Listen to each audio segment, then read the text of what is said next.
வணக்கம் நண்பா, எல்லாம் எப்படி இருக்கீங்க? நல்லா இருக்குன்னு நினைக்கிறேன். இப்போ எல்லாருமே பேச போகிற ஒரே விஷயம் வந்து வேடன். வேடன் வந்து ஏன் அவர் பேச மாட்டாருன்னு சொன்னா, அவர் வந்து இந்த தமிழ் வலியை வந்து வெளியே கேரளாவில் ஒரு மேடையில் பேசியிருக்காரு.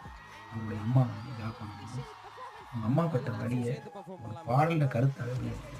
அதே மாதிரி அவர் ஏன் இன்னும் பேச போகலான்னு சொன்னால், இந்த சாதி மதம் அதை இதை நம்ம உடைக்கிற மாதிரி ஒரு சில கருத்து வெளியிட்டார். அதனால பாஞ்சு விழுந்து அவர் மேலும் வன்மத்தை கட்டிக்கொண்டு அவரை அரெஸ்ட் பண்ணி கொண்டு உள்ள வைக்கணும்னு எதிர்பார்க்குறோம். நீங்கள் அந்த மாதிரி ஏதாவது செஞ்சிடலாங்க. ஆனால் அங்கே இருக்கிறவங்க கேரளா அவங்களோட தீயை வந்து பத்திக்கிச்சடா பிடிச்சிருக்காங்க. இன்னைக்கு ஒட்டுமொத்த கேரளாவும் வேடனுக்கு பின்னால் நிற்கிது. அதே மாதிரி ஒட்டுமொத்த தமிழ் சமூகம் நம்ம வேடனுக்கு பின்னால் நிற்க வேண்டியது இருக்காங்க. அந்த வழியை வெளியே சொன்னா பார்த்தீங்கன்னா உண்மையிலே எப்பயும் அந்த ரத்தம் உண்மையான அந்த ரத்தம் குடிச்சு கொண்டே இருக்கு.